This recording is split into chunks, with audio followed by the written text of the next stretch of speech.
en Géorgie, 1972.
Ordre d'escorter jusqu'à sa ville natale le corps d'un lieutenant tué au combat. Une mission pénible, mais en principe de courte durée.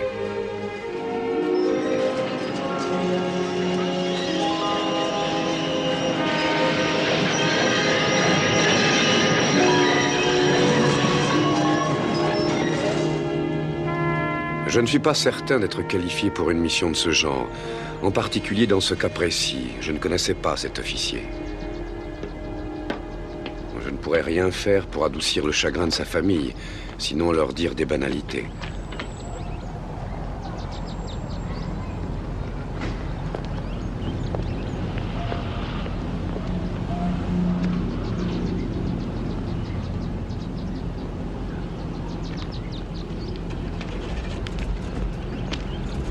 En voiture!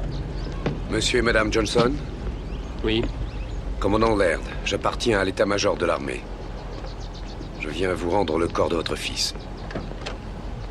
L'armée vous présente ses plus sincères condoléances. Notre pays lui sera à jamais reconnaissant de son sacrifice. Je suis ici pour vous aider de mon mieux. Voulez-vous un peloton pour lui rendre les honneurs militaires? Non, merci, commandant. Une cérémonie très simple. Bien. Quand auront lieu les funérailles? Aujourd'hui, Aujourd'hui? à midi.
Béni soit l'Éternel. Par le pouvoir de la musique, nous sommes capables de faire entendre notre voix en dominant notre chagrin du moment. On a dit beaucoup de bien de Dwight Johnson ce matin. Mais nous savons tous que ce sont les actes, plus que les mots, qui pourront un jour faire changer le monde. Vous savez où a lieu l'inhumation. Vous êtes tous conviés à y assister. Et j'espère que vous y serez. Dwight a été tué à la guerre. Rendons-lui les derniers honneurs, dans un esprit de paix et d'amour. Amen. Les porteurs. Levez-vous, s'il vous plaît. Avancez.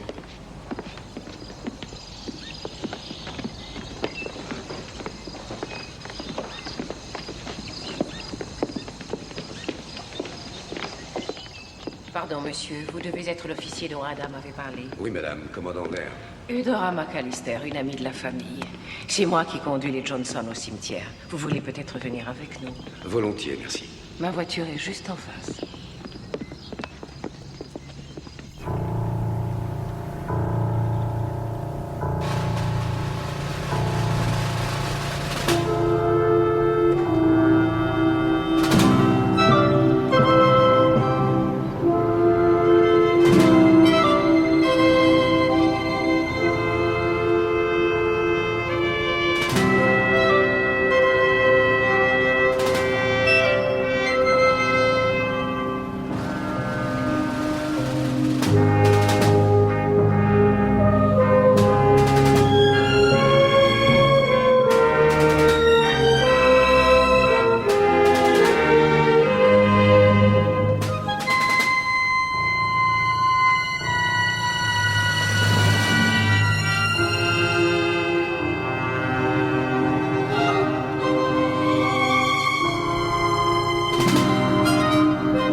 McAllister. Madame McAllister. Mais qu'est-ce qui se passe ici? Des funérailles, je voulais pourtant annoncer. Mais vous m'avez dit que c'était un ami de votre famille. Dwight Johnson était bien un ami. Dwight Johnson? Mais il ne peut pas être enterré ici. C'est leur concession, Oster. Tout à fait légal.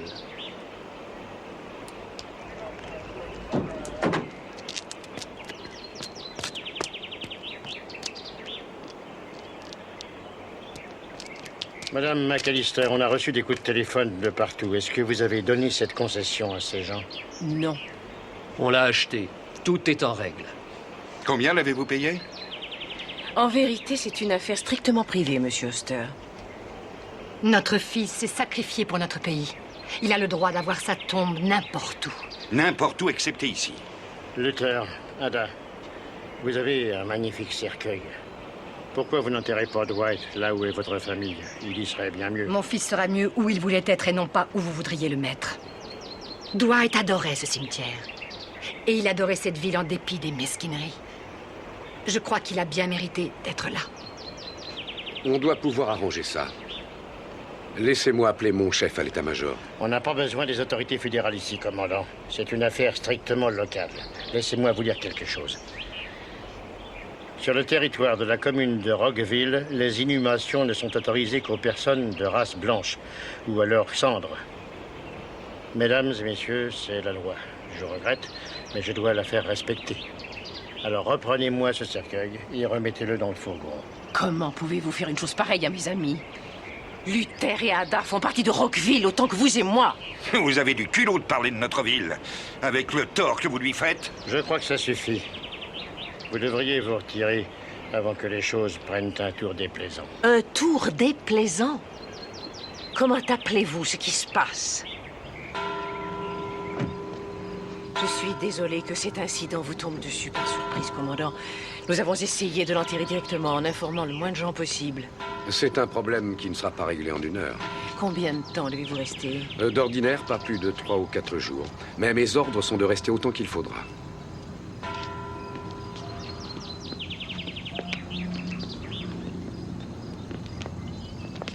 Qu'est-ce que vous désirez que je fasse? Est-ce que on peut le déposer quelque temps à l'église? Bien sûr. Autant que vous voudrez. Merci.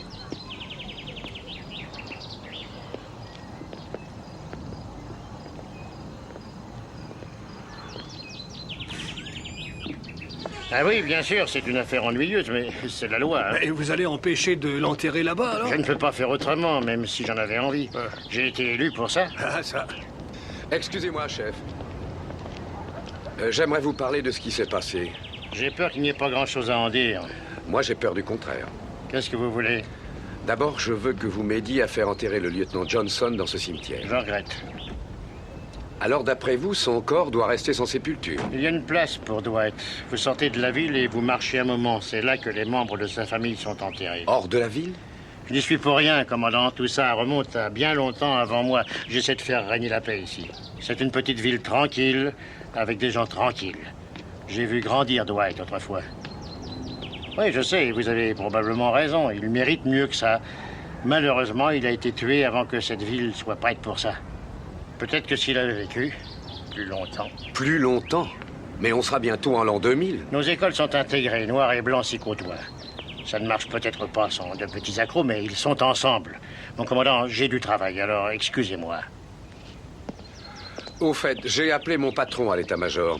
L'armée fera tout pour que les droits du lieutenant Johnson soient respectés. L'armée ferait mieux de prendre des dispositions pour inhumer le lieutenant en question dans un cimetière militaire. Mais il était né chez vous. Ses parents veulent l'enterrer ici. Je suis désolé. Vous pouvez être traduit en justice pour ça. Oui, mais ça prendrait des années. Vous voulez que Luther et Ada attendent des années avant qu'ils reposent en paix? Et vous? Je ne peux rien pour vous. Vous avez essayé, vous avez fait votre devoir. Pourquoi ne pas laisser tomber?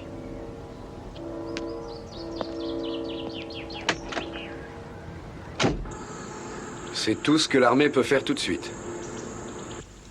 Après, c'est du ressort de ses avocats, c'est bien ça? Très bien. Merci du renseignement. Au revoir.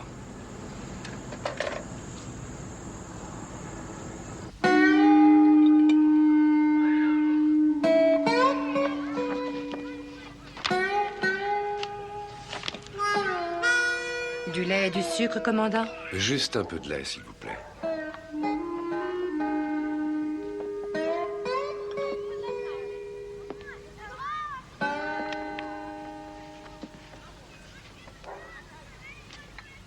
Je tiens à cet album depuis longtemps. Le petit nous a laissé beaucoup de souvenirs. Vous avez dû être très fier de lui.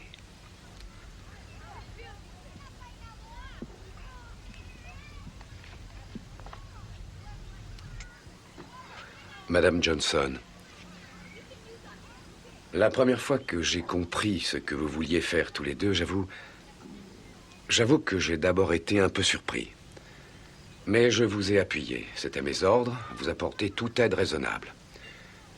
Et je suis toujours ici pour vous aider. Même si mon séjour est plus long que la normale. Mais je vois à présent à quoi vous vous attaquez. Avec la peine qui vous accable, vous voulez aller jusqu'au bout? La peine qui m'accable. Je n'ai pas encore bien pris conscience de cette peine. J'ai pleuré, c'est tout. Je croyais avoir versé toutes mes larmes la première nuit, mais non. Pour le reste de ma vie, je crois que je ne passerai plus une nuit sans pleurer. Mais ma peine, comme la peine de mon mari, ne sont pas des excuses pour ne pas faire ce que nous devons à Dwight. Vous avez dit que vous n'aviez pas d'enfant? Non, madame. Pas encore. Je vous souhaite d'en avoir. C'est une bénédiction. Un sourire du bon Dieu. Certaines femmes semblent être faites pour ce genre de choses, mais pas moi. Toute sa vie, mon pauvre Dwight a réussi à me surprendre. Il a marché très tôt et il a parlé très tôt aussi. Plus tard, il était fort en tout. Premier dans toutes les matières. Mon mari et moi, on est allés à l'école, mais on n'a jamais pu obtenir des notes comme ça. Il était vraiment exceptionnel. Vous savez, quelquefois, on parlait de lui et on essayait de deviner d'où il pouvait bien tenir des dons comme les siens. Quelle arrière-grand-mère ou grand-père aurait pu avoir un esprit pareil? Et quand vous avez un enfant aussi extraordinaire, il vous semble quelquefois que vous ne pouvez pas être son père ou sa mère et vous avez l'impression d'avoir reçu un cadeau. Un message que vous n'êtes pas vous-même en état de bien comprendre.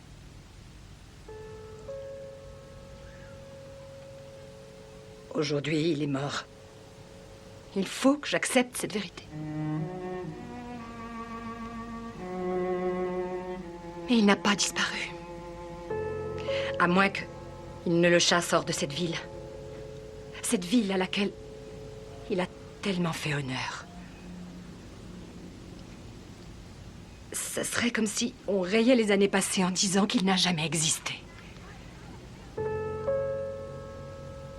On ne peut pas faire ça, commandant. Alors, peu importe la peine que je peux avoir, peu importe les problèmes, on ne doit pas tolérer ça.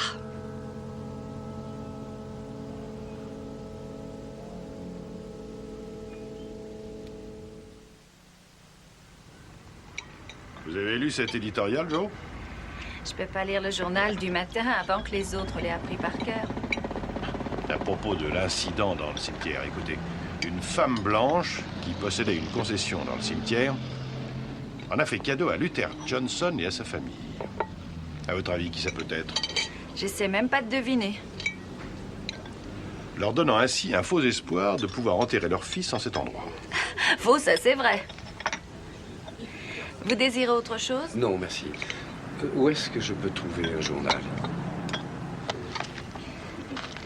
Ceux qui déclenchent des affaires pareilles méritent ce qui va leur arriver. Oui, et quoi donc? Quoi? Bah, qu'est-ce qui va leur arriver?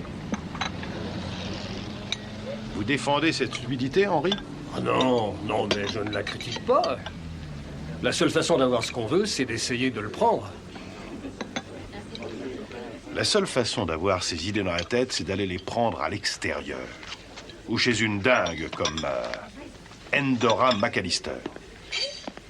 Vous êtes satisfait? Oui, oui, c'était parfait.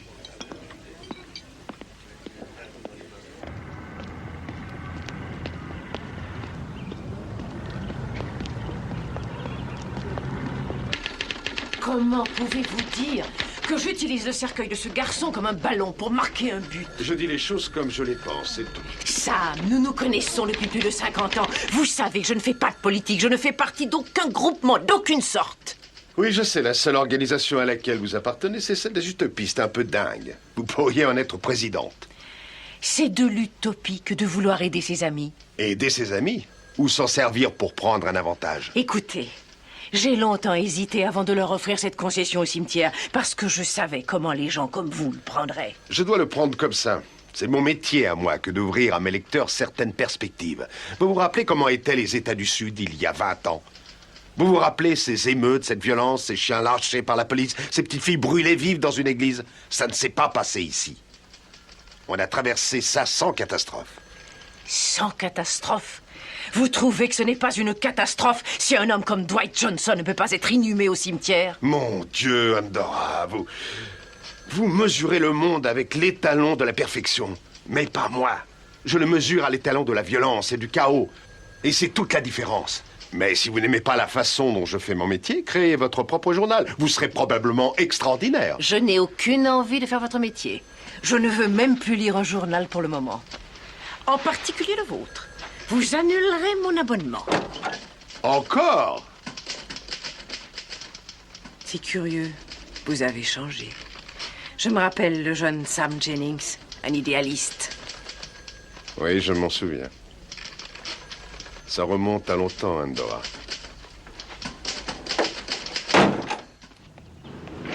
Bonjour, Madame McAllister. Bonjour, commandant. Vous allez au journal? Oui, madame. J'espère que ça servira à quelque chose.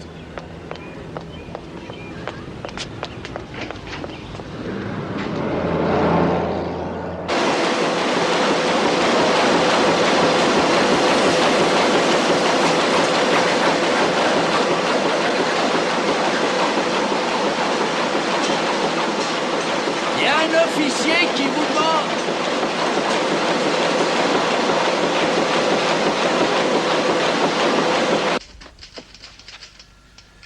Vous désirez me voir? Je suis Sam Jennings. Commandant Kendall Laird. Je suis envoyé par l'état-major de l'armée pour aider les Johnson à enterrer leur fils. Les Johnson. Je suppose que vous venez me dire ce que vous pensez. Asseyez-vous, commandant. Je vous écoute. C'est une dure matinée pour moi. J'ai vu Madame McAllister qui sortait de chez vous. Elle paraissait assez furieuse. Oui. Je suppose qu'elle était très mécontente à cause de votre éditorial de ce matin. Sans aucune raison, je n'avais pas mentionné son nom. C'est inutile dans une ville de cette taille. Andorra et moi, on se connaît depuis toujours, commandant.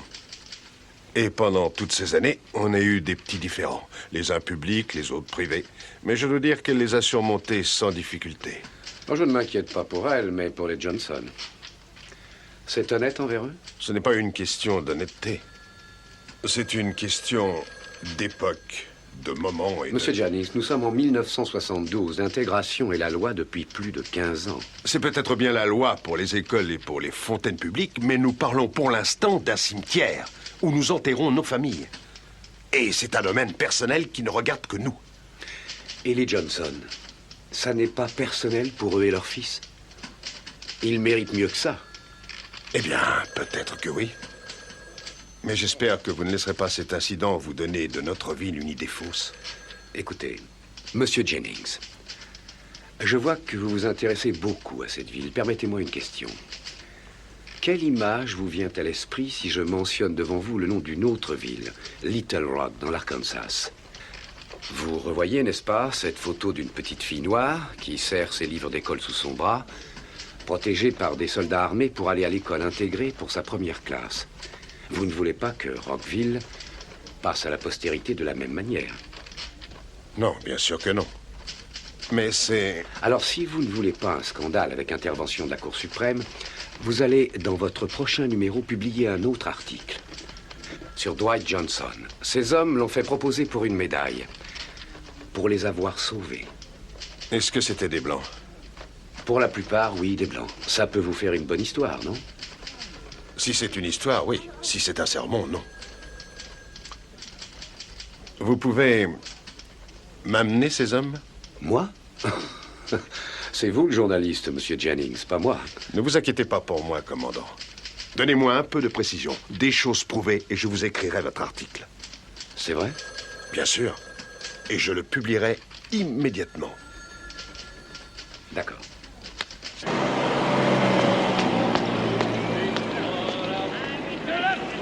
Je ne sais pas, mon colonel. Ma mission semblait au départ une mission de routine, mais elle s'est avérée très compliquée. Avec une situation un peu particulière. Je voudrais aider cette famille, mais en fait, je ne sais pas trop comment. Je n'ai aucune règle qui puisse me guider. Quelle est votre impression sur la ville? Je ne sais pas exactement. Il semble que la population se partage. Il y a un journal local et son propriétaire m'a dit qu'il pouvait rassembler les témoignages des hommes de Johnson et les publier. Ah. Votre action ne serait pas mêlée à la controverse? Non, mon colonel. L'armée fera ce qu'elle doit faire. Mais nous devons penser au bien de la communauté. Après tout, Rockville n'est pas bien loin d'ici. J'en suis très conscient, mon colonel, mais les Johnson semblent décidés à ne pas faiblir. Bon, je vous conseille d'être prudent. Oui, mon colonel. Alors rappelez-moi. Oui, mon colonel.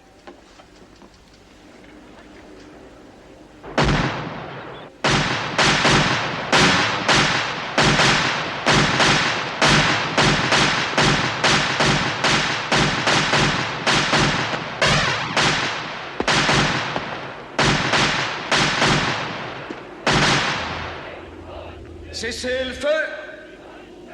Ne tirez plus! Retirez vos chargeurs! Sergent Askin. Repos, sergent. Vous avez 1 minute. À vos ordres. Sergent Bradford, prenez le commandement. À vos ordres. Je viens vous parler du lieutenant Johnson.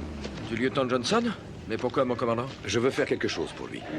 Sauf votre respect, mon commandant, le lieutenant a été tué et on ne peut plus rien faire pour lui. En fait, s'il y a quelque chose, j'ai un problème dans sa ville natale. On ne peut pas l'enterrer dans le grand cimetière parce qu'il est réservé aux Blancs. J'ai pensé que si quelqu'un pouvait intervenir, c'était ces hommes. Vous l'avez proposé pour une médaille, n'est-ce pas? Mon commandant, c'est une démarche officielle? Ma foi, non. Mais je croyais que le colonel Hamby vous avait prévenu de ma visite. Oui, oui, je voulais seulement savoir ce qui se passait. Qu'est-ce que je pourrais dire? Eh bien, il est mort au champ d'honneur et j'aimerais en savoir un peu plus long. Oui. D'abord, je pense qu'il était un bon officier. Il n'avait peur de rien, ça il faut le reconnaître. Il ne cherchait pas les combats, mais une fois qu'on s'y trouvait, il avait plutôt tendance à prendre des risques. On dirait que vous avez eu des problèmes à ce sujet. Mon commandant, vous aimez qu'on vous tire dessus? Non. Moi non plus. Mais vous l'aimiez bien. Oui. Est-ce que vous éprouviez une impression particulière à avoir un noir comme officier? Non, tous les officiers sont pareils pour moi. C'est un bon gars. Avant d'être tué, il vous a sauvé la vie. Vous pouvez me raconter ça? Avant tout, je me souviens de la pluie. C'était la mousson. On était pris sous les feux croisés au bord d'une rivière. On n'a pas pu avoir un appui aérien et tout d'un coup, ça a été l'enfer. Ils nous ont bombardés au mortier. Bon, tout s'est passé très vite. Avant qu'on ait pu s'en rendre compte, le lieutenant a été tué. Le coup l'a projeté dans la rivière. Il a pu lancer une grenade avant de mourir et tout est redevenu silencieux. Silencieux? Oui. Oui, les Viettes opéraient souvent comme ça. Parlez-moi de lui. Comment était-il?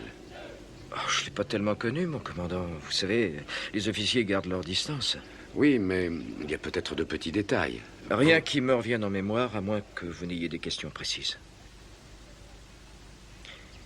C'est tout, mon commandant? C'est tout. Merci, sergent. À vos ordres.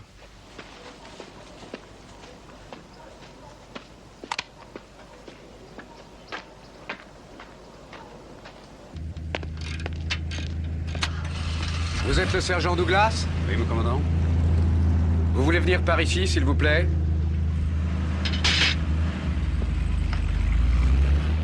Je voudrais avoir des renseignements sur le lieutenant Johnson. À votre service, mon commandant. Je peux enregistrer notre conversation? Si vous voulez. Je parle à tous les hommes de l'unité. Voici le sergent Douglas. Je crois savoir que vous l'avez fait proposer pour une médaille. C'est exact. J'aimerais savoir si vous aviez avec le lieutenant les mêmes rapports que les autres. Comment ça? Vos autres camarades sont tous blancs. Non, il me traitait comme tous les autres. C'est-à-dire bien? Oui. C'était pas son genre d'être copain avec ces hommes. Mais tout le monde le respectait. Oh oui. Vous pouvez me dire quelque chose de plus personnel? J'essaye de savoir quel homme il était. Je peux pas vous aider. Pourquoi? Je ne l'ai jamais connu, vraiment. Il était noir, mais il était officier. On ne fraternisait pas, vous voyez ce que je veux dire? C'était un bon gars. Oui, c'est ce qu'on me répète. Vous vous rappelez un peu le jour où il a été tué? Et il pleuvait. Il pleuvait sans arrêt. Mes pieds pourrissaient dans mes bottes. On a été pris sous des feux croisés par les autres. On n'a pas pu avoir d'avion. Et puis, ça a été l'enfer des mortiers. Quand ça a été fini, le lieutenant était mort. Il était dans la rivière. Ce sera tout? Oui, c'est tout. Merci, Serge.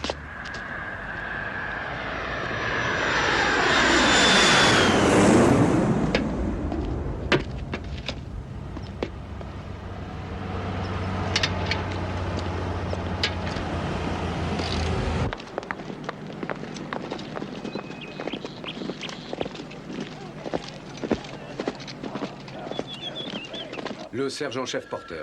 Prenez par là et sur votre droite, mon commandant.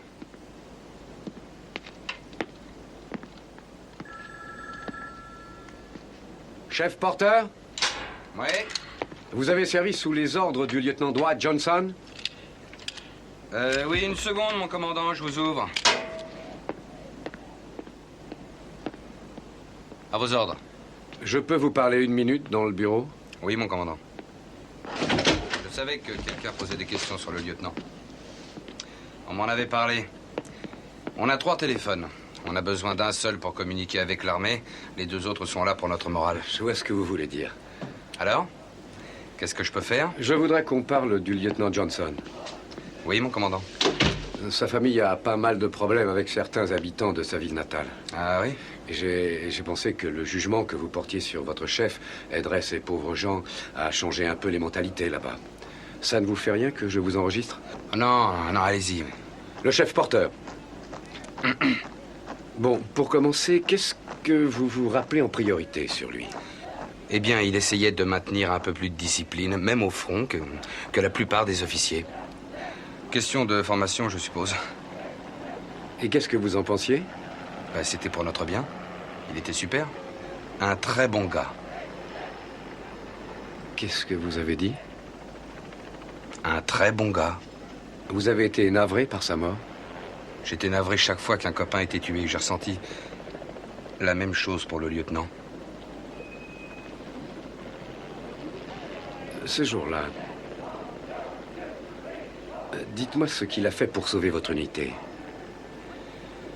On était coincés sous le feu croisé de l'ennemi et on ne savait pas comment en sortir. Tout était trempé. Et il pleuvait depuis plus de 15 jours. On a demandé un appui aérien, mais on ne l'a pas eu.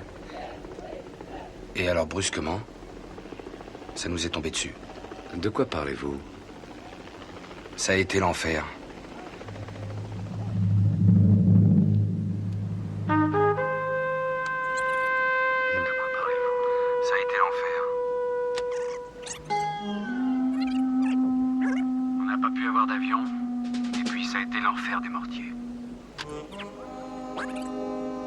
Avant qu'on ait pu s'en rendre compte, le lieutenant était mort. Et tout d'un coup, ça a été l'enfer.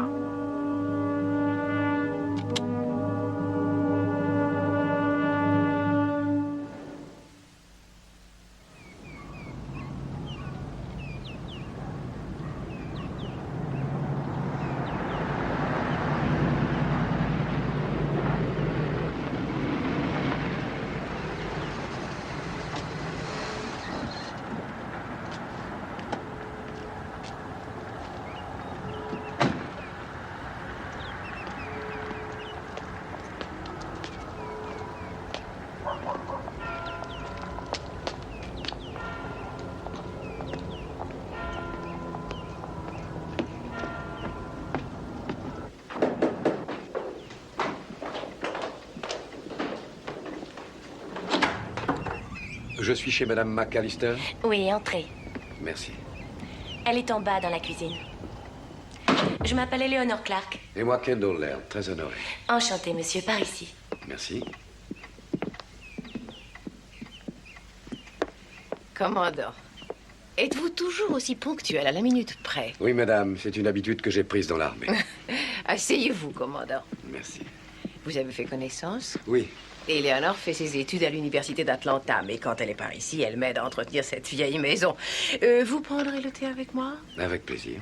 Tu es sûre de ne pas pouvoir rester pour une autre tasse? Non, merci, je dois partir tout de suite. Eleanor, ce monsieur est l'officier dont je t'ai parlé. Il a reçu pour mission d'aider les pauvres Johnson à enterrer Dwight. Quelle que soit la solution qu'ils choisiront. C'est bien ça, commandant. Vous connaissez mes ordres encore mieux que moi. J'en doute beaucoup. Vous me paraissez être un très bon officier. Servez-vous de la crème et du sucre? Est-ce que l'armée va engager une action en justice? Éléonore est étudiante en droit. J'espère bien ne pas être obligé d'en venir là. Je l'espère, moi aussi. Je suis navrée pour les Johnson. Et pour vous, Madame McAllister. Les opinions sont très partagées en ville. Même des parents à moi désapprouvent ce qu'essaient de faire les Johnson. Mais ils connaissaient mal Dwight. On était à la fac ensemble. En fait, c'est en partie pour l'imiter que j'ai fait du droit. Il n'a jamais perdu beaucoup de temps pour se distraire. Je sais qu'Ada s'inquiétait un peu de sa façon de se comporter. Il voulait toujours obtenir plus de lui-même. Et il avait commencé tout petit. Bon, il faut que je m'en aille. Ça ne vous ennuie pas si je prends votre voiture? Seigneur, non. Mais vérifie le niveau d'huile. Elle recommence à en consommer des quantités. Un de ces jours, je vais me plonger dans le moteur et trouver quel est le problème. À bientôt, commandant. Je l'espère, Éléonore. Alors, vous connaissez les Johnson depuis longtemps? Oh oui, depuis très longtemps même. Ada avait une mère sage-femme et c'est elle qui a vu naître mon seul enfant. Nos familles sont liées dans la vie comme dans la mort. Mon fils, Auburn, a été tué au Vietnam dans les premiers jours. Et Ada a été un grand réconfort pour moi alors. Ça a dû être une épreuve terrible pour vous. Un grand prédicateur a dit un jour, soyons courageux, puisque tout le monde doit livrer un jour une dure bataille. Et pas toujours sur le champ de bataille. Alors, pourquoi vouliez-vous me voir aussi vite, commandant? Je m'inquiète pour les Johnson. Quand vous leur avez donné cette concession, vous saviez que ça allait créer une cassure dans la ville? Je l'ai fait pour mettre fin à une cassure. Mais ça allait plus loin qu'un principe. C'était une affaire personnelle. Et si vous aviez connu Dwight, vous comprendriez ce que je veux dire. Il était vraiment exceptionnel. Oui, c'est bien ce que j'entends dire par tout le monde. Mais il n'avait pas de défaut du tout. Oh, si, il pouvait être difficile. Et exigeant, mais surtout pour lui-même. Mais il rayonnait. Tout le monde le voyait. En fait, rien n'était irréalisable pour Dwight. Tout entrait dans ses possibilités. Quand il avait 8 ans, il est allé à la bibliothèque pour emprunter un bouquin. Mais la préposée n'a pas voulu lui donner parce qu'il était noir. Alors il lui a dit qu'il attendrait, jusqu'à ce qu'elle ait changé d'avis. Et il l'a fait, il a attendu. Il est resté toute la journée à attendre, debout, devant le bureau. La pauvre femme, à la fin de la journée, elle était au bord de la crise de nerfs. Je crois que si elle avait été plus jeune, elle l'aurait jeté dehors à coups de pied. Mais l'heure de la fermeture approchait, il était toujours là. Et quand l'horloge a marqué 5 heures, elle s'est avouée vaincue et elle lui a donné le bouquin. Oui, si ça n'avait pas été pour le pauvre Dwight, je pense que je n'aurais probablement jamais donné ma concession. Mais mon Dieu, si on ne rompait pas la tradition pour un garçon comme lui, on devrait peut-être attendre encore 30 ans pour en trouver un qu'il vaille. Et bien sûr, Ada et Luther ne vont pas lâcher prise. Quelquefois, il suffit qu'une seule personne fasse un geste pour ouvrir des perspectives aux autres. C'est assez effrayant d'être cette personne. Mais quand c'est le bon moment et que vous le savez, vous vous dites, je crois que ça y est, c'est à moi de me lancer.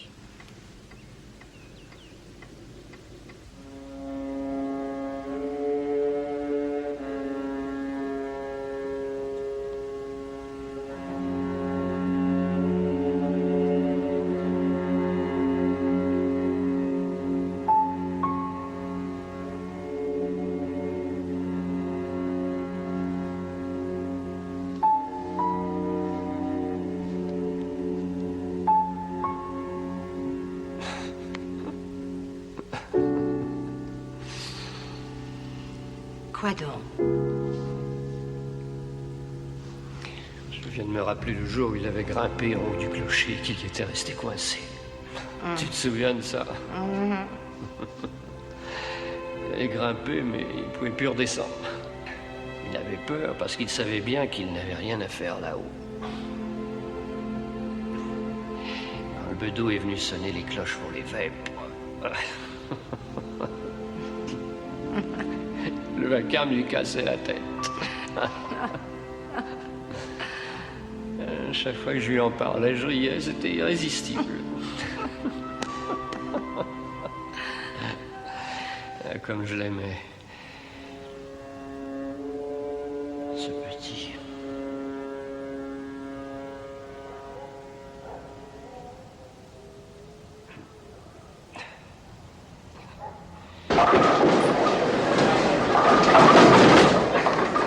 Sergent Oliver? Mon commandant? Voilà, beaucoup. Vous faites ça chaque fois? Repos, repos. J'ai l'impression que vous attendiez à me voir. Mon commandant, je ne suis que militaire, je n'ai pas les mêmes droits qu'un civil, mais avant de commencer, j'aimerais connaître mes droits. Et pourquoi pensez-vous avoir besoin de les connaître? Mon commandant, sauf votre respect, je refuse de dire un mot tant que je ne les connais pas. Je ne fais pas une enquête officielle. J'aimerais seulement vous parler personnellement du lieutenant Johnson. Je suppose que vous allez me poser des questions. Oui, c'est ça. Mon commandant, est-ce que je peux disposer? Vous ne voulez pas parler du lieutenant avec moi? Non, mon commandant. Je peux savoir pourquoi? Avec tout le respect que je vous dois, je voudrais avoir un avocat avant de vous répondre.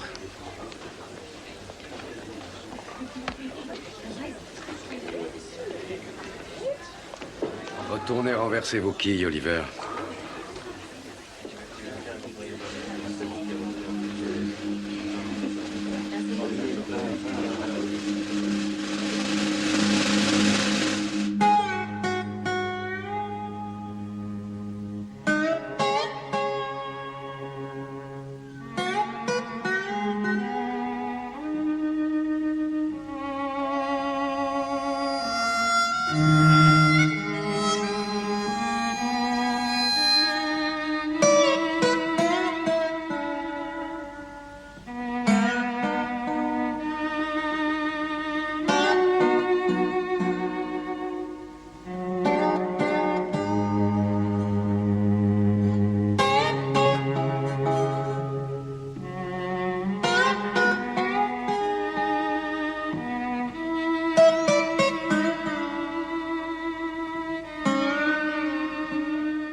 Je le reverrai toujours figé sur place. Ouais.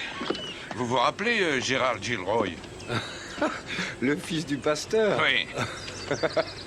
Il avait tout prévu avec précision, au moins 20 ans à l'avance. Ah oui. Il avait calculé le montant de sa pension, les intérêts de ses économies et ce qu'il ferait une fois à la retraite. Quand il est parti, il a commencé par traîner chez lui toute la journée. Il a rendu sa femme cinglée. Et finalement, il s'est mis à picoler. Ah, ça risque pas de vous arriver à vous, hein? Ah, c'est pas question. A, j'ai pris ça pour m'occuper. B, je n'ai pas de femme. J'en ai jamais trouvé une qui soit assez dingue pour m'épouser. Et C, ma soif est passée. À présent, 2 petites bières par jour et ça me suffit. Je vous envie. Depuis toujours, vous êtes vraiment le seul type que je pouvais imaginer en dehors de l'armée. Le seul qui semble être capable de survivre. Oh, c'est facile. Vous voyez, quand vous avez des complications, vous faites un petit somme.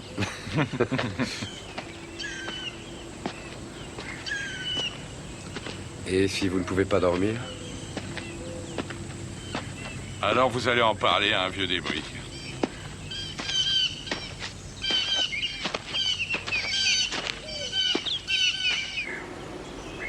Allez-y, je vous écoute. Vous n'êtes pas venu jusqu'ici pour me parler du passé?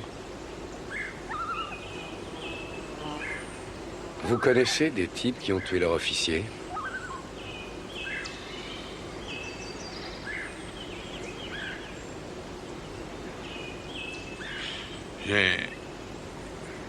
J'ai entendu des types prétendre l'avoir fait. Et j'ai toujours pensé qu'ils se vantaient. J'ai vu d'autres bons hommes se saouler et rester complètement silencieux quand on venait en parler. C'était difficile de deviner ce que cachait leur silence. Je suppose qu'ils avaient fait des choses trop moches pour oser en parler. S'il y avait eu un complot entre un groupe d'hommes pour tuer leur officier au combat, et si je pouvais en amener un à craquer, vous croyez que je devrais les traduire en justice, même si je savais que ce serait terrible pour la famille du mort? Ce serait peut-être pas de la bonne justice. Si je ne les poursuivais pas, ce ne serait pas de la justice non plus. La justice n'est qu'une idée abstraite. Elle n'est pas réelle. La famille est réelle. Mais ce qui est réel aussi, c'est que vous ou moi ou un autre, on aurait pu être tué quand on était là-bas. Et si les idées ne signifient rien, je me demande pourquoi j'ai accepté de donner peut-être ma vie pour les défendre. Je suis pas un philosophe. Je réfléchis pas comme vous. Je réfléchis pas du tout. Et ce qu'on a vu là-bas, vous n'y pensez jamais?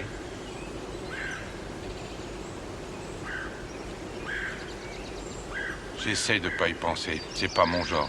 Vous me demandez mon impression sur cette guerre pourrie? Je l'ai détestée. J'ai pas eu à réfléchir ni à me poser des questions. C'est venu tout seul. Mais vous suiviez les ordres? Oui, je suivais les ordres. Vous deviez croire en quelque chose. Je croyais en les ordres que je suivais. Oh, allons, mon vieux. Cette guerre devait bien signifier quelque chose pour vous. Je suppose. Quand vous aurez découvert quoi, dites-le moi. Pour commencer, j'aimerais savoir pourquoi vous prenez cette histoire tellement à cœur. Parce que, d'une part, je connais la famille et je ne voudrais pas leur faire de mal. Mais je connais aussi les hommes de l'unité et je sais qu'ils cachent quelque chose de minable. Ça ne peut pas être autrement. Oh, j'en sais rien. Peut-être qu'il vaudrait mieux tout laisser tomber. En tout cas, ce serait le plus facile pour moi. Ouais. Oui. Vous ne choisirez pas le plus facile, hein?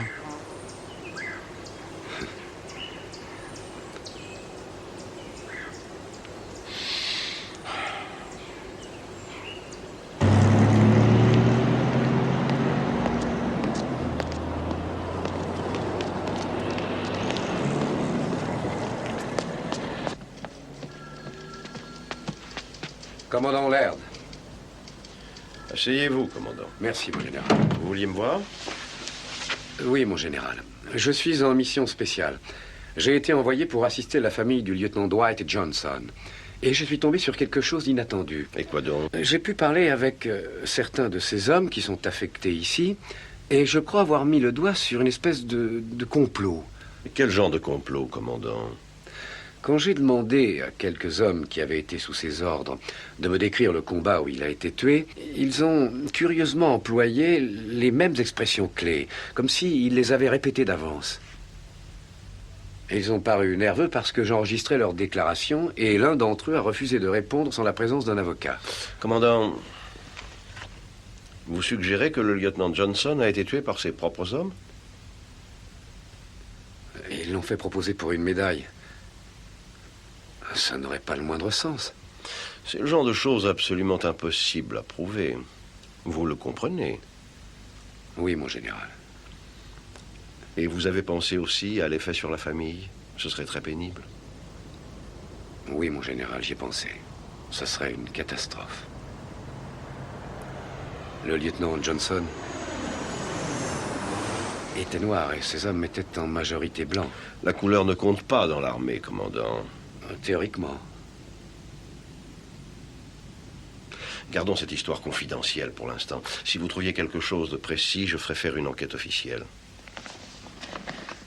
Oui, mon général, je m'en... Moi aussi, commandant. Oui, moi aussi. Je veux un rapport là-dessus dans les 3 jours. Oui, mon général. Merci, mon général.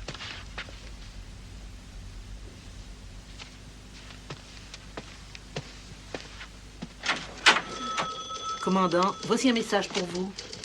Merci.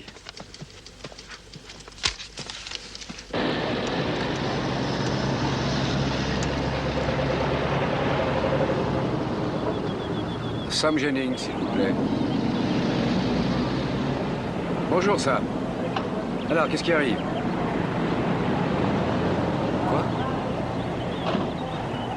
Ils ont fait ça aujourd'hui? Ils ont acheté le cimetière au conseil municipal pour qu'il devienne une propriété privée. De cette façon, la loi d'intégration ne s'applique plus à lui. C'est un coup d'austère. Il a réuni quelques amis, ils ont réussi à faire leur petite combine avant même que la ville ait pu savoir ce qui se passait. Encore une de leurs manigances, et elle ne sent pas bon. Ils essayent tout pour maintenir le statu quo. Je croyais que c'était aussi ce que votre éditorial voulait défendre. Non, je ne voulais pas garder les choses comme elles sont pour le moment. Je voulais seulement dire que notre ville n'était pas encore prête pour un changement de cette importance aujourd'hui même. Mais je ne sais plus. Ces jours-ci, j'ai pu entendre des choses que je n'aurais jamais cru pouvoir entendre autour de moi de toute ma vie. Il y a même des gens qui m'ont dit que Dwight Johnson devrait être enterré dans le cimetière de Rockville. Ce que je peux affirmer, c'est que notre ville a changé. D'une manière insignifiante, mais elle a changé.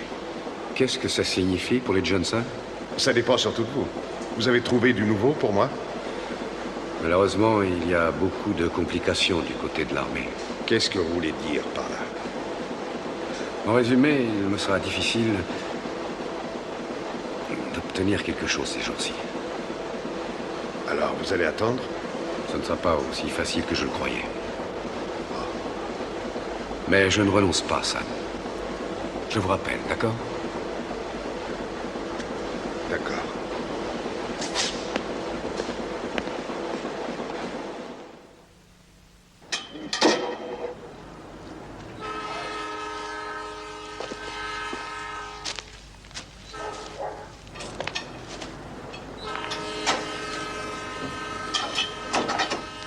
Bonjour, Monsieur Johnson. Bonjour, commandant. Comment ça va? Oh, on fait aller. Alors, vous allez travailler? Pas exactement.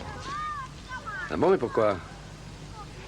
Voyez-vous, un homme m'a téléphoné la semaine dernière pour que je refasse son garage. J'y suis passé ce matin pour prendre les mesures et il m'a dit que c'était annulé. Ça a un rapport avec le problème du cimetière, hein? Bon, j'en sais rien. Il habite à 2 minutes d'ici. Vous croyez que vous perdrez d'autres travaux? Si Dwight était enterré là où ils veulent, est-ce que le travail reviendrait? Ça ne vous met pas en colère? Moi, ça me fait bouillir. D'où êtes-vous, commandant? Du Wisconsin. Je suppose que ça vous fait bouillir parce que vous venez de le découvrir. Ada et moi, on s'y attendait depuis le premier jour. Oui, c'est vrai, on a pensé tout de suite à toutes les petites saletés qui allaient se passer. On s'est décidé quand même. On a payé 15 $ à Madame McAllister pour la concession. Elle a dit que c'était le prix qu'elle avait payé quand elle l'avait acheté. On avait l'impression de payer pour acheter notre liberté, comme au temps de l'esclavage. Tenez, regardez. Vous voyez ces traces par terre? Notre Dwight avait un panier de basket accroché là. Et il s'entraînait à lancer la balle pendant des heures. L'armée nous a appris qu'il était mort, que son corps avait disparu. Ça a été comme si le monde s'écroulait. Oui, absolument. Je suis venu m'asseoir et j'ai regardé là. Je le voyais devant moi. Je ne suis plus le même homme, commandant. Parce que je ne ferais jamais ça si ce n'était pas pour Dwight. Je me sens en paix. Alors ils peuvent m'enlever leur travail. Mais ce qu'ils ne peuvent pas, c'est m'enlever ce sentiment de paix. Monsieur Johnson, j'admire ce que vous essayez de faire pour Dwight. Mais avant que je mette en route les moyens de l'armée, je dois vous demander si des funérailles officielles dans un cimetière militaire ne vous sembleraient pas une solution acceptable. Ce serait plus simple? Cette décision vous appartient. Mes ordres sont de vous aider au maximum pour essayer de réaliser vos désirs, mais je dois être bien certain de ce que vous voulez avant de m'engager à fond. Vous me jugez un peu fou de me bagarrer pour ça, hein? Non. Je vous comprends. Parfois, je pense que je suis fou. Mais je me rappelle certaines de ces lettres. Et je ne me trouve plus fou. La plupart de ces lettres étaient pleines d'humour. Oui. Il le faisait exprès. Il voulait nous rassurer. Il était comme ça. Il voulait toujours protéger sa famille. Et sa dernière lettre au commandant. Ah oui, cette dernière lettre. Peut-être que vous devriez la lire. Steal away, steal away, steal away to Jesus. Steal away home. Ain't got long to stay. My Lord, He calls me by the thunder. The trumpet sounds within my soul. I ain't got long to stay here.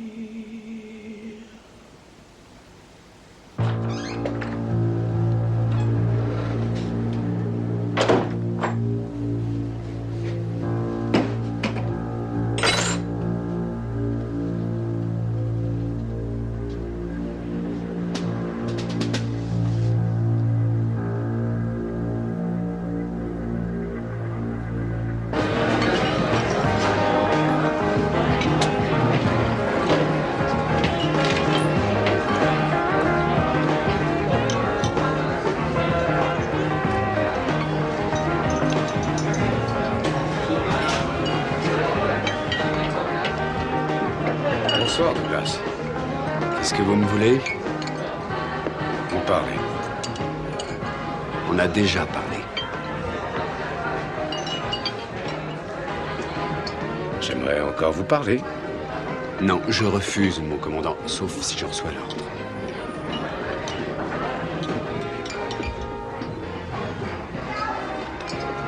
Une bière, s'il vous plaît.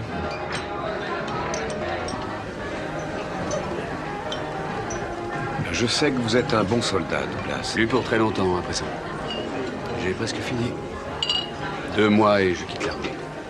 Vos notes sont excellentes. Je sais ce que je veux, mon commandant, alors pas de... Vous avez montré du courage, vous êtes le meilleur parce que...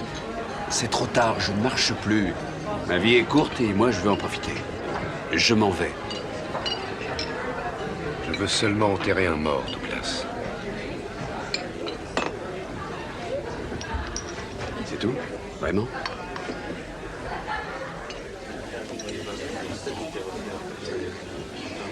Pourquoi marchez-vous avec eux? On a toujours été ensemble. Une bonne unité. Là-bas, on s'est tous sauvé la vie. Vous voyez? Je pensais qu'au moins vous, de tous les hommes de l'unité...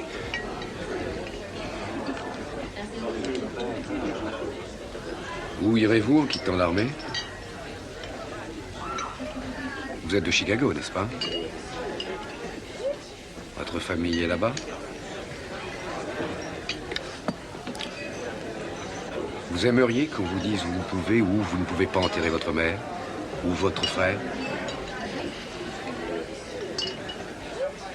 Répondez-moi, Douglas. Pourquoi? Vous n'avez pas entendu ce que j'ai dit? Le lieutenant Johnson a été tué de face? Ou dans le dos?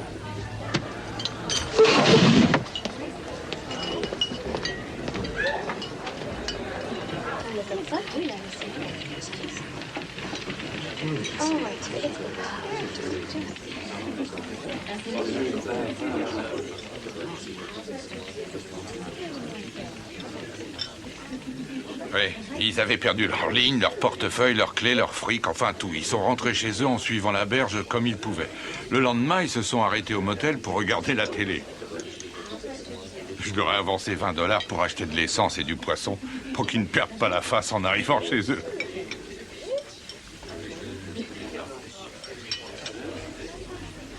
Alors? Et votre affaire, ça avance? Quelle partie de l'affaire? Un procès au civil pour ségrégation raciale d'un côté et peut-être un meurtre mystérieux de l'autre, sans issue rapide de toute manière. Qu'est-ce que vous allez faire? Je n'en sais rien. Mais j'ai peur de ce qui peut se passer si un de mes types finit par prendre le mort aux dents. Vous êtes un inquiet, vous avez toujours prévu le pire. Oh, n'oubliez pas ce que Mulroney nous répétait. Peu de choses sont importantes et rien au monde n'est très important. C'est vrai, excepté la bouffe, le scotch et les blondes. Après quoi, on l'a renvoyé chez lui avec un ulcère et une perforation à l'estomac. Malheureusement, les deux choses sont importantes. Très importantes. Pour pas mal de gens, moi inclus, oui. Quand on est dans l'armée, on passe son temps à bouger, à voir de nouveaux bonshommes. On boit quelques bières et on repart ailleurs. Mais il y a certains visages qu'on ne peut pas oublier. Dwight Johnson semble avoir été comme ça pour moi. Et je ne sais pas pourquoi je n'ai jamais vu ce pauvre type. Peut-être que pour vous, il est le type à l'autre bout de la scie. Qu'est-ce que ça veut dire? Quand je travaillais comme bûcheron, je pensais que le meilleur compagnon à avoir à l'autre bout d'un passe-partout, c'était mon contraire absolu.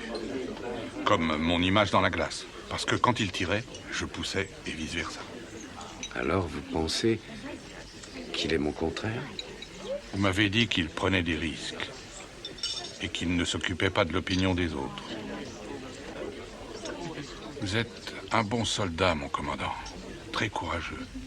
Mais vous essayez toujours de faire avancer le bateau sans provoquer de remous.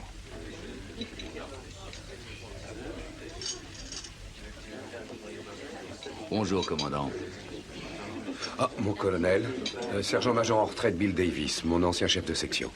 Bill, le colonel Holmby. Mon colonel. Enchanté de vous connaître. Alors, commandant, est-ce que votre mission spéciale avance un peu? Elle avance, mon colonel. Bon. Et le général Howard m'a appelé pour m'en parler plusieurs fois. On ne peut pas le faire attendre. Je comprends, mon colonel. Bien. Bon appétit. Merci, mon colonel. Drôle de gars.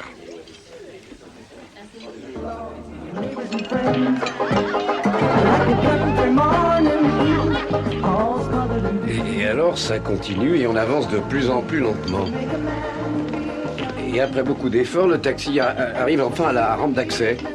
Mais là, il tombe en rideau, rien à faire pour grimper. On est obligé de descendre en vitesse et de pousser pour l'aider à monter.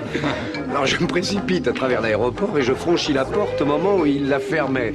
J'arrive à bord de l'avion, je m'assois et il me faut au moins 1 heure pour reprendre mon souffle. Et mes bagages partent pour Cleveland.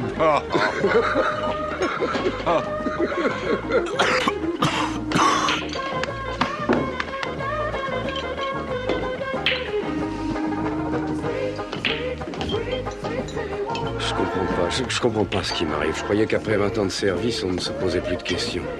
Dites, pourquoi vous ne prendriez pas 2 jours de repos? Vous viendriez pêcher à la ligne avec moi, avec ou sans hameçon, à votre choix? Ah oui, peut-être, un de ces jours. Pourquoi pas? Vous avez épuisé vos jours de permission? Non, j'ai jamais été porté sur les vacances. C'était même un problème entre Jenny et moi. Nos vacances ratées sont devenues finalement un des motifs de notre divorce. Vous aviez essayé de l'éviter? Oh oui, 8 ans. J'arrive à peine à croire que j'étais marié avec elle. Moi, je vous crois. Je vous ai vu.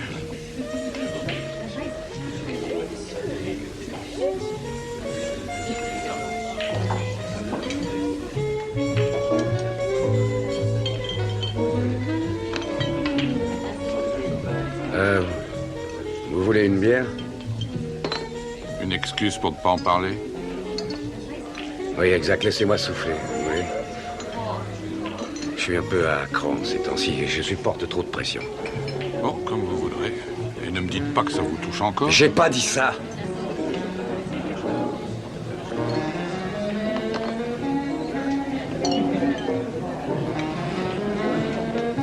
Excusez-moi.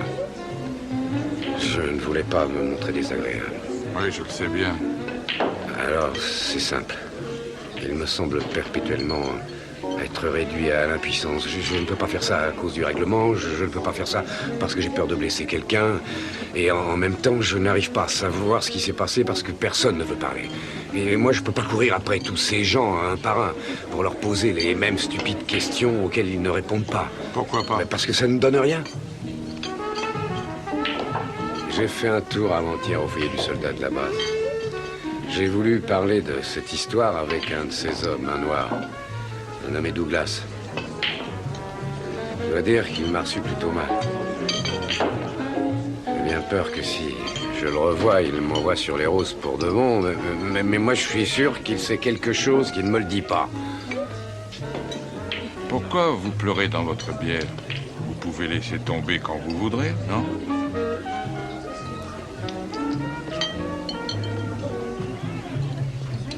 Vous connaissez votre problème? Vous faites enfin quelque chose qui vous passionne.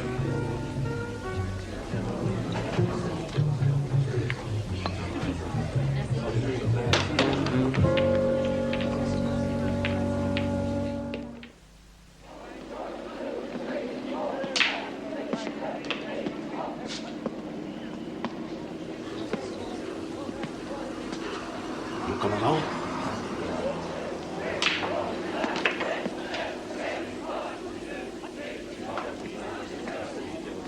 Encore vous? Mais pourquoi vous continuez à me harceler? Laissez-moi partir. J'ai rien à vous dire. Cette histoire ne vous lâchera pas, ni moi non plus.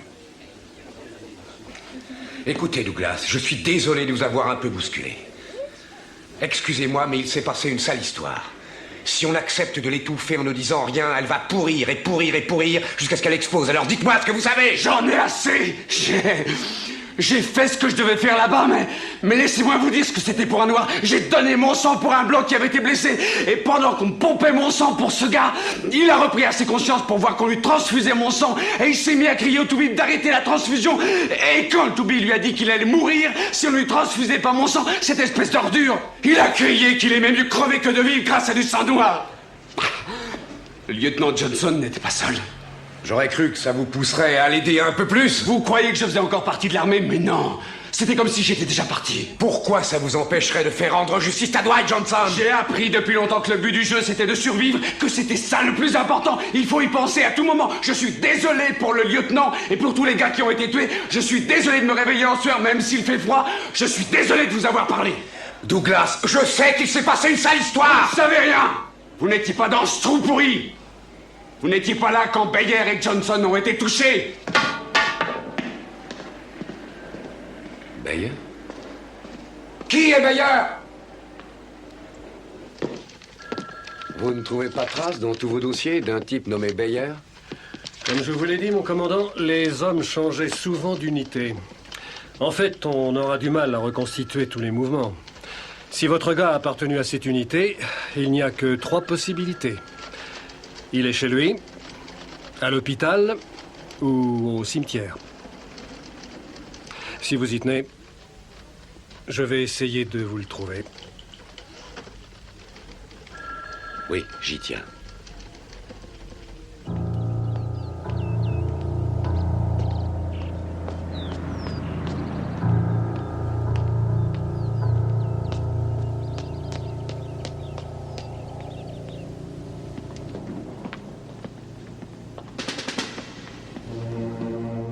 Sergent-chef Bayer, commandant Lern.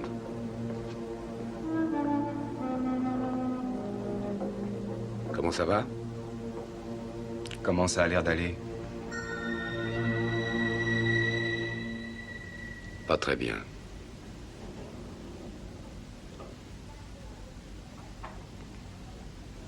Qu'est-ce que vous voulez? On m'a donné comme mission de rendre à sa famille le corps du... Je ne suis pas encore mort. J'ai pour mission de rendre à sa famille le corps du lieutenant Dwight Johnson. Allez-vous-en. Pourquoi?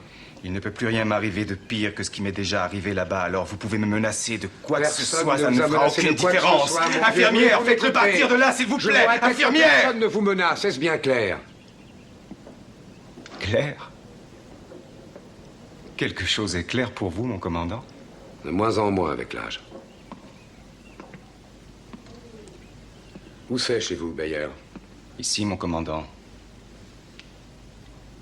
Je veux dire, d'où êtes-vous? L'Arkansas. Vous ne serez pas surpris du genre de problème que j'ai à Rockville. Quel problème? Vous ne savez pas? Vous n'avez pas entendu les rumeurs?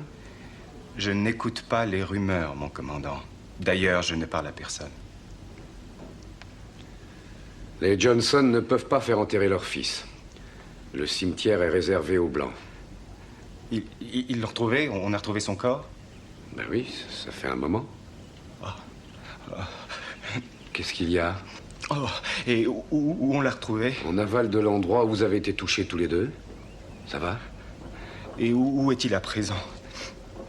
Dans une chapelle, près de chez lui, à 1 heure de voiture. Il flotte.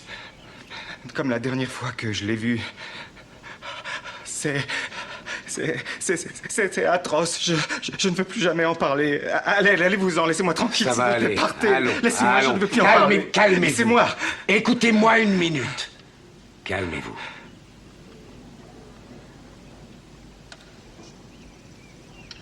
J'étais là-bas, moi aussi. Je sais ce que c'est. Il y a des souvenirs affreux qu'on ne peut pas oublier. Mais pour nous, au moins, c'est fini. Nous sommes revenus. Le lieutenant Johnson a été tué. Et il se bat encore. J'essaye de l'aider et je compte sur vous. J'ai raccompagné le corps d'un héros pour le rendre à sa famille. Et ses parents ne peuvent pas enterrer leur fils unique. Au début, il était seulement un cercueil pour moi. Mais à présent, je connais l'homme. Et j'ai découvert qu'il était vraiment remarquable. Johnson a fait plus de choses en 24 ans que les autres en une longue vie. Je viens de parler à la plupart de ces hommes. Ils l'ont fait proposer pour une médaille. Mais s'ils ne veulent pas m'aider, ils ont trop peur et je ne sais pas de quoi. Regardez-moi. Dites-moi ce qui s'est passé là-bas. Qu'est-ce qui s'est passé? Jusqu'à ce que je le sache, Dwight Johnson ne sera pas enterré. Et moi, je continuerai à vous harceler. Vous le savez. Quoi donc? C'est de ma faute. Et de quoi vous parlez? Je parle de tout. L'appui aérien. Bayer. Bayer, commencez par le commencement. Allez-y. Je ne peux pas. Racontez-moi toute l'histoire. Non, je regrette. Mais si, vous Je ne peux pas. Pourquoi? Je ne supporterai pas. Non, ça changerait rien à ce qui s'est passé. Ça vous torture, hein? Racontez-moi tout, soulagez-vous. Non, c'est... Dites-moi! Pardon, je ne voulais pas vous brusquer, mais aidez-moi. Vous entendez? Aidez-moi. Aidez-moi à faire sortir quelque chose de bon de ce gâchis. Mon commandant, vous ne savez pas ce que vous me demandez, c'est trop dur. Oui, peut-être. Je ne sais pas. Mais quoi que ce soit, Bayer, je crois que le moment est arrivé.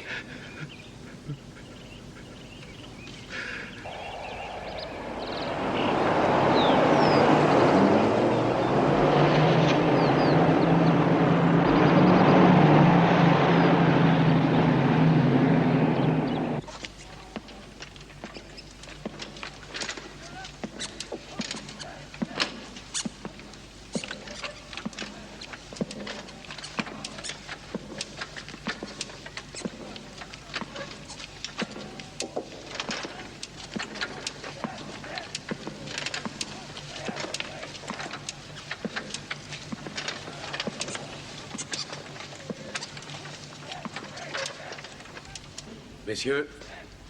Mon commandant? Votre camarade Bayer a refusé de me rencontrer tout seul. Ce qu'il a à me dire, il voulait me le dire devant vous.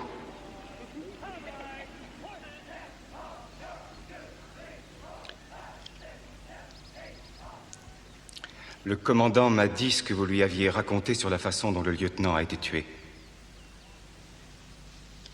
Je suis venu ici pour tout avouer. Bayer, mais qu'est-ce qui te prend? Il faut que je lui dise. Non, je ne veux pas t'écouter. Tu ne sais pas ce que je vais dire. Ça suffit, Erskine. Asseyez-vous!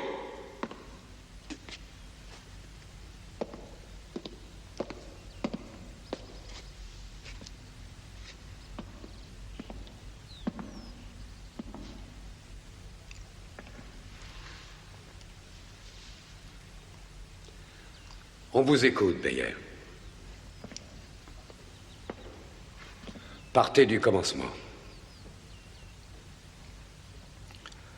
Mon commandant, environ 10 jours avant que le lieutenant soit tué, notre unité a été envoyée en patrouille de reconnaissance lointaine dans le nord de Chulai. Alors on a avancé, en se crevant les yeux pour essayer d'apercevoir les autres, comme un tireur à l'affût qui guette un vol de perdreaux. On est monté jusqu'au sommet d'une montagne, ou plutôt d'une colline, et on pouvait voir la vallée. Les autres étaient là. Ils transportaient des munitions. N'oublie pas l'idée géniale du lieutenant, Bayer.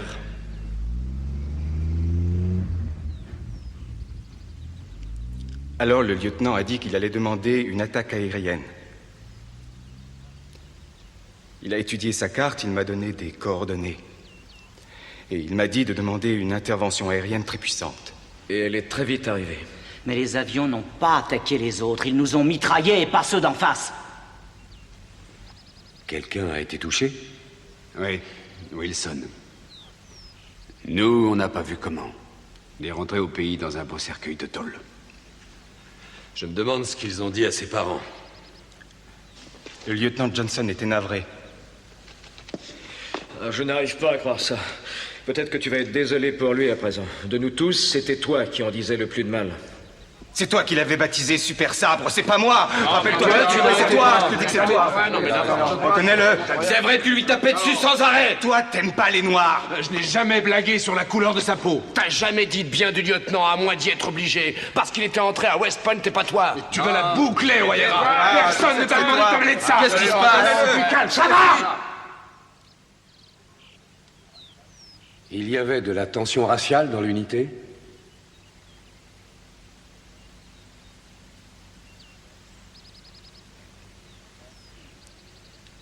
Porter? Les choses allaient mieux. On formait une bonne unité. C'est vrai. C'était la seule chose qui pouvait nous remonter un peu. Wilson était notre premier copain tué. On avait tous eu de la chance jusqu'à ce jour-là. Le lieutenant Johnson était très capable. C'était pas un type à faire une pareille erreur. Non, mais celle-là, il l'a bien faite. Non, il ne l'a pas faite. Il n'a fait aucune erreur. On a tous vu qu'il était déchiré par cette bêtise. Mais c'était trop tard. J'aurais dû lui dire, j'ai essayé, j'ai pas pu. Quoi? Qu'est-ce que tu veux dire? Le lieutenant n'avait pas fait d'erreur. Quand j'ai demandé une attaque aérienne, j'ai changé les coordonnées. Tu as fait quoi? Quoi, il a changé? J'ai cru qu'il s'était trompé, j'ai cru qu'il allait tous nous faire massacrer. Oh, c'est Allons! Poursuivez, Bayer. Le lieutenant n'a pas vérifié avec vous après? Si, mais je lui ai menti. Je lui ai dit que c'était bien les chiffres qu'il m'avait donnés. Mais pourquoi avez-vous fait ça? Pourquoi? Pourquoi avoir changé les chiffres? Il pensait qu'un noir ne sait pas lire une carte. Il a raison.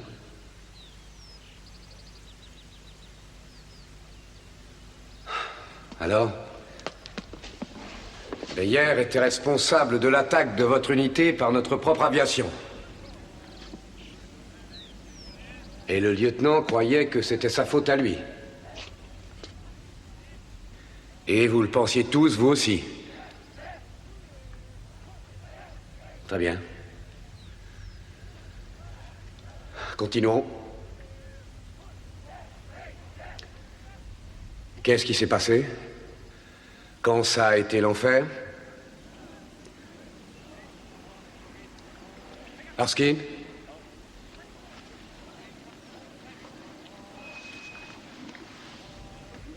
C'est passé à peu près ce qu'on vous a dit. Sauf qu'on vous en a caché une partie. Quelle partie? Eh bien, le lieutenant Johnson pensait avoir repéré d'où partaient les obus de mortier. Il a pris un lance-grenade à un des hommes et il a crié « Allons-y ». Et il est parti le premier. Bon, et après ça? Meyer a été le seul copain qui l'ait suivi. Le lieutenant et lui ont été touchés tout de suite. Mais avant de mourir, le lieutenant a pointé son lance-grenade en direction du mortier. Et il a fait feu. Et il l'a eu?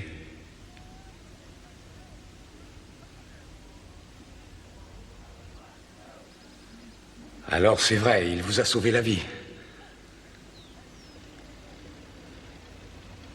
Mais pourquoi vous ne l'aviez pas suivi? Je n'en sais rien. Oliver, et vous?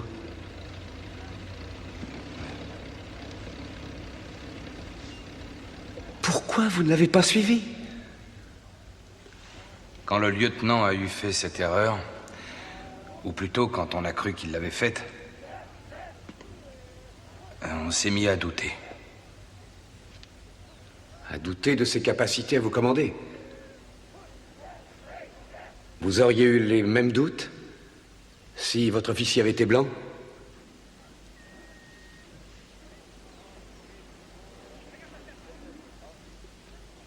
Douglas, qu'est-ce que vous en pensez? J'ai pas suivi le lieutenant parce que je n'y comprenais rien. Il me semblait plus être le même homme.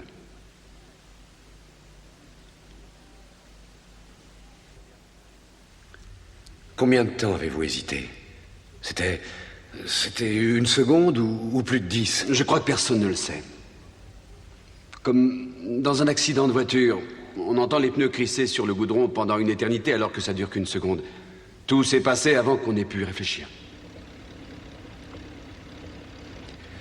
Si vous n'avez pas comploté pour faire ça, alors pourquoi avez-vous comploté pour cacher toute l'histoire? Il nous avait sauvé la vie. On a pensé qu'il méritait qu'on lui fasse obtenir une médaille. Oliver était le seul à être contre. Il disait que si on le proposait pour une médaille, on devrait expliquer pourquoi on ne l'avait pas suivi à l'attaque.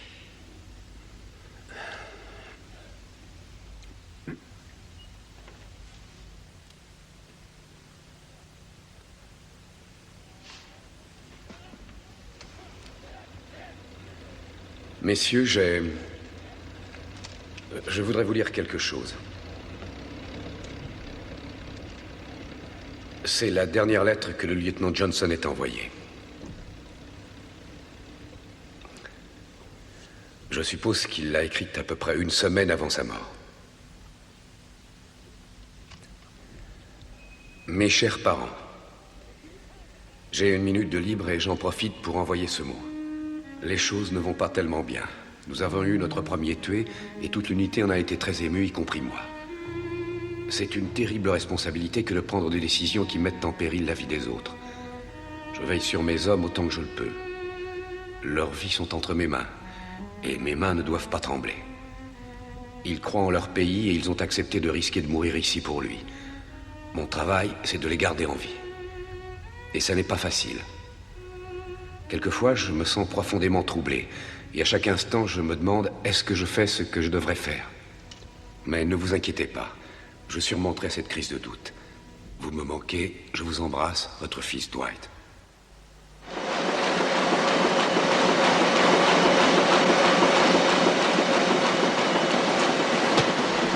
Le lieutenant Dwight Johnson reçoit la Silver Star.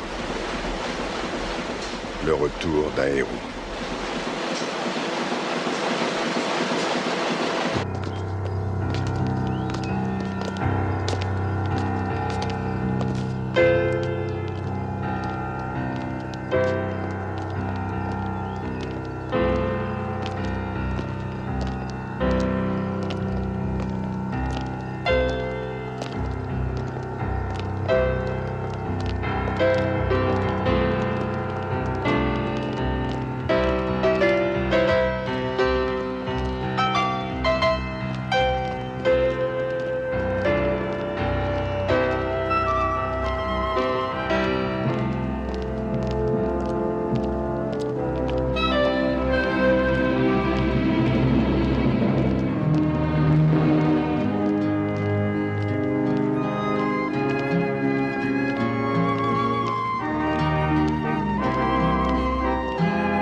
Nous sommes ici pour les funérailles du lieutenant Johnson. Je regrette, vous ne devez pas venir ici pour ça.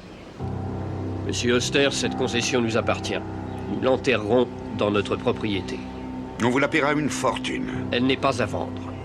Ce cimetière est à présent la propriété privée d'une société tout à fait légale. Son règlement comporte une restriction raciale et vous ne pouvez pas enterrer ce garçon ici.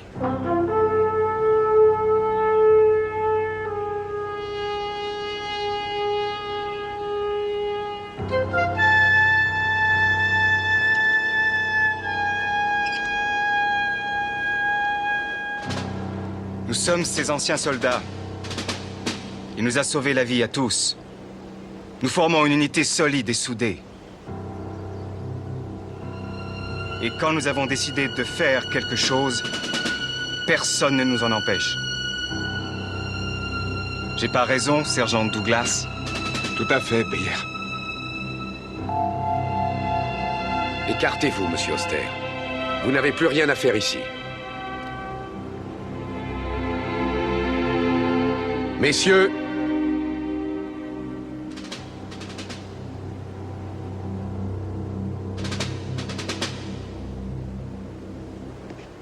en avant.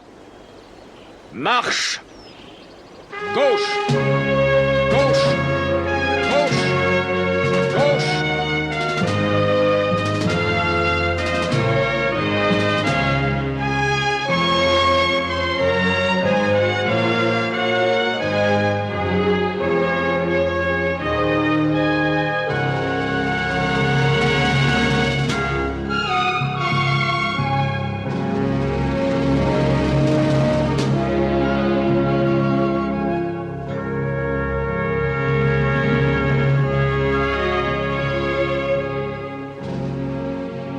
On dirait que Rockville était prête pour cette révolution. Oui, on dirait.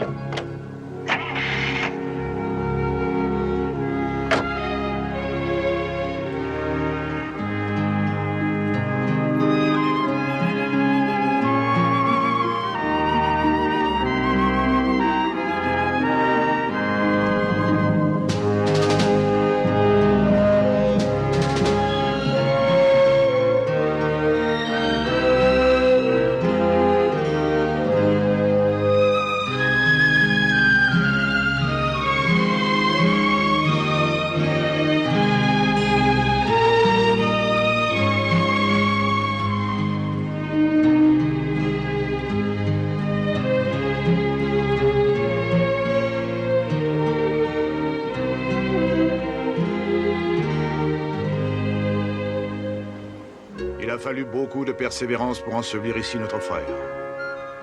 Mais grâce à la bénédiction du Seigneur, les problèmes ont fini par se résoudre. Le lieutenant Dwight Johnson se trouve enfin ici, où il le souhaitait. Il a donné sa vie pour son pays. Qu'il repose dans la paix du Seigneur, jusqu'à la résurrection qui nous attend tous. Amen.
Dora, merci de nous avoir aidés comme vous l'avez fait.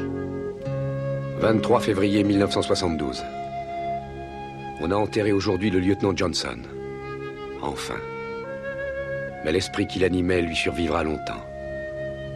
Dans cette ville, en ces hommes et en moi-même. En arrivant ici, je voyais les choses d'une certaine manière. En repartant, je les verrais différemment. Sa famille et ses hommes m'ont fait changer. Bien que je ne l'ai jamais connu de son vivant, le lieutenant Dwight Johnson m'a fait changer.